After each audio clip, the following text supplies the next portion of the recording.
So, how does this happen? How does a band that sings almost entirely in German with this, well, a sound that's really hard to pin down, become one of the biggest, most insane live shows on the face of the earth? Well, just take a look at this. This pretty much says it all, right? This is from their sold-out show at Madison Square Garden. You've got fire, you've got these huge industrial theatrics, and a sound you can't mistake for anyone else. That is the Rammstein experience. So if we really want to get what makes Rammstein tick, we've got to start with the music, the sound. Because they didn't just hop on some trend, they pretty much created a whole new one. It's called Neue Deutsche Härte, or New German Hardness. And Rammstein, they were the trailblazers. I mean, get this. The music press literally invented that term because of their first album. So yeah, they weren't just following a trend, they were the trend. So what does that even sound like? Well, their musical DNA is like this crazy, deliberate recipe. You start with these grinding heavy metal guitars and these huge repetitive power chords.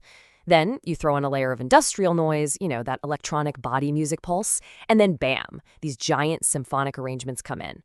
And holding it all together, Till Lindemann's deep, almost operatic voice. It's a combination that one critic just nailed when they called it staggeringly powerful. Okay, so where does a sound like that even come from? It's not just about the musicians themselves, It's about where they were and when. Their whole sound was basically hammered into shape in the chaos and wild creative energy of post-wall Berlin. The whole story really kicks off when the Berlin Wall comes down in '89. That's when the guitarist Richard Krusbeck comes back home to East Germany, totally obsessed with American bands, but here's the twist. A few years later, he actually goes to the US, and that's the trip that changes everything. Fast forward to 1994, he's pulled together 5 other guys from the East German punk scene, and boom, Rammstein is officially born. And that trip to America, it gave him this massive aha moment. He looked around and realized, I don't want to copy this. I don't want to sound like an American or British band. The mission became crystal clear. Create something that sounded uniquely, powerfully German.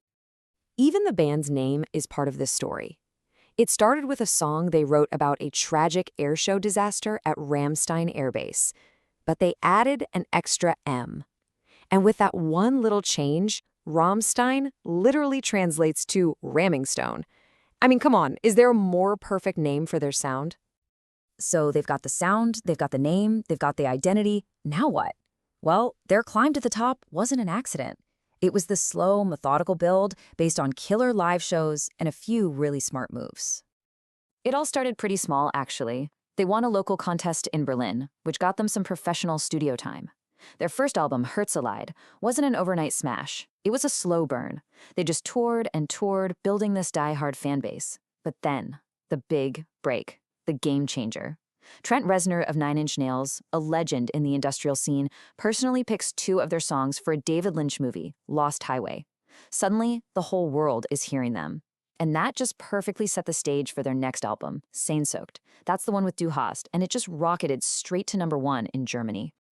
But look, the music was really only half the story. The live shows, oh man, the live shows became the stuff of legend. We are talking about a full-blown spectacle where, the lead singer might be cooking the keyboardist in a giant pot with a massive flamethrower. This crazy, over-the-top, fire-filled show became just as important to their identity as any song they wrote. And as you can imagine, as their fame just exploded, so did the controversy. For this band, you really can't have one without the other. They're totally tangled together. It's like there are 2 sides to the Rammstein coin, and they're both always spinning. On one side, you have just insane success. We're talking worldwide stadium tours, #1 albums in more than 14 countries, selling out Madison Square Garden in less than 20 minutes. But on the other side, constant controversy. Super explicit music videos, lyrics about things like cannibalism, getting their albums flagged by the German government as being harmful to young people. For them, the shocking, provocative art is what fuels both the fame and the backlash. And you can literally see that explosion happen right here. Just look at their early album charts in Germany. The first album, Herzeleid, it did well, it fought its way to #6. But then, just 2 years later, their very next album, Sehnsucht, bam, straight to #1. That right there, that cemented them as a major force at home. It proved that this super intense, uncompromising sound could also be a huge commercial hit. So after all these years, all the fame, all the controversy, all the success, you start to wonder what the most amazing thing about them is. And honestly, it might just be how incredibly consistent they've been. Check this out. That number, 0. That's the number of lineup changes they've had since 1994. 0. In the music industry, that is practically impossible. The same 6 guys who started this thing are still doing it today. That just says everything about how locked in their vision is. And they've never backed down from singing in German. They're completely unapologetic about it. It's a key artistic choice for them. As their bassist, Oliver Riedel, explains it, it's not just because it's their native language. They believe the actual sound of German, those hard, guttural sounds, is the perfect fit for their aggressive music. As he puts it so perfectly, French might be the language of love, but German is the language of anger.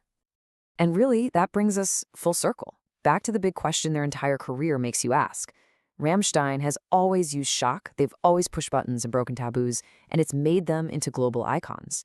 So their legacy kind of forces us to think, what is the point of provocation in art? Is there a line between the spectacle and the substance? And maybe, can they actually be the exact same thing?